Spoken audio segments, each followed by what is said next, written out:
The International Space Station contains a number of laboratories where science experiments are conducted. But it's important to remember that the station itself is a laboratory. It's a test bench where new technologies are being developed for use by NASA, but also by others in the future. One of those new technologies is called the Space Communications and Navigation Test Bed. That hardware has been out on the port side of the space station's truss structure, pointed up at the Tracking and Data Relay Satellite System satellites since July of 2012. And it's helping investigate how software-defined radio can support communications for NASA missions.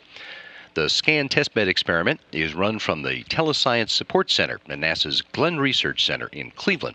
And the principal investigator is Richard Reinhardt. Good morning, Rich.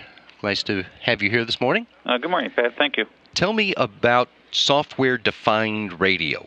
How is that different than the radio that most of us are familiar with? Well, if you think about a typical radio for a satellite, it will produce and receive signals transmitted over the air, obviously with the help of the antennas. Most traditional radios are developed to run one or maybe a few types of signaling formats, and they do that format for the life of the mission. And we would call that a hardware-based radio or a fixed radio. It has one way to communicate. One way to communicate with the ground station that it happens to be talking to, or if it relays through the TDRS network, like you mentioned at the introduction. All of those are the same waveform, the same signal for the life of the mission. It doesn't change. So, for example, a mission may do 1 megabit per second, which is the rate the data moves, with a certain modulation, a certain coding scheme, and a certain data format. But it does those kind of characteristics for the whole mission.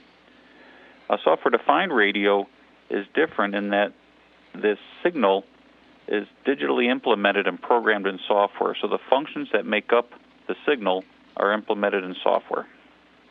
Instead of the hardware. Instead of the hardware. So these processing elements are more capable, they're able to do what NASA needs, and we're able to program everything in software. And how does that improve the ability to communicate between station and ground, or to even to use different parts of the radio spectrum? Well, what it allows us to do, because everything is in software, the software can be changed after the radio goes to space, and that's the new technology that we're investigating and trying to get experiences with so missions can use this more and more. This provides really unprecedented flexibility to future missions for new capabilities, to adjust to problems. If there's a problem in the communication system, maybe we can fix it in software, or we can accommodate new requirements either in the development cycle or after launch. It could be something we learn on Mars that we want to change what the software does once it investigates or learns something. So this reconfiguration, we call it, is really what the new capability is. And you've been working at this for almost 2 years now. How's it been going so far? It's been working great.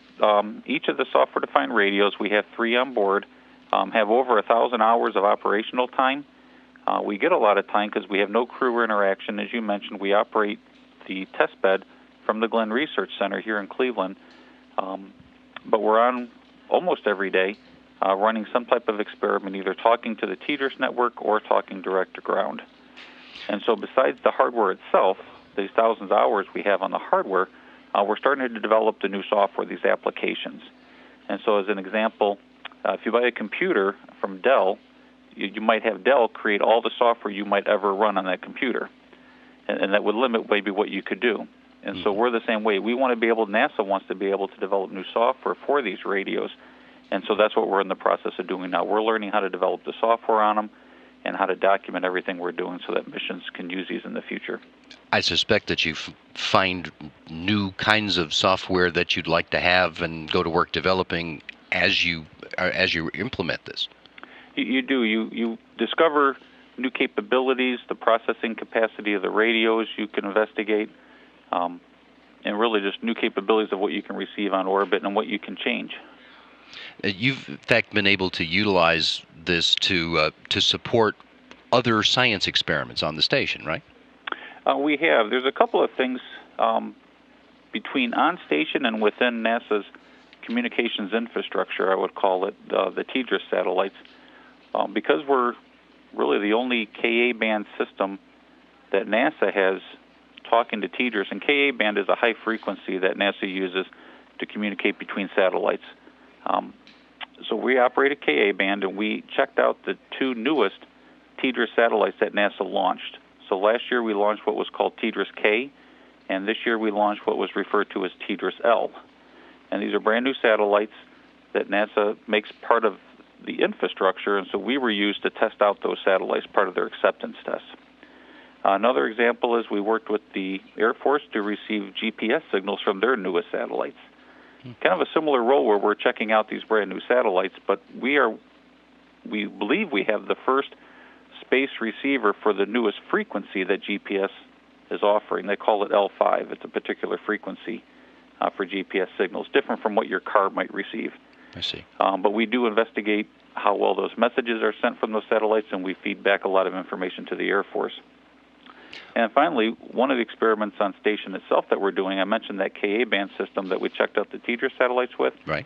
We're using that system to investigate how much the truss of space station moves through a given orbit, either through the attitude changes or just the solar pressures, just how much that truss moves, and that'll help future experimenters that might install on the truss.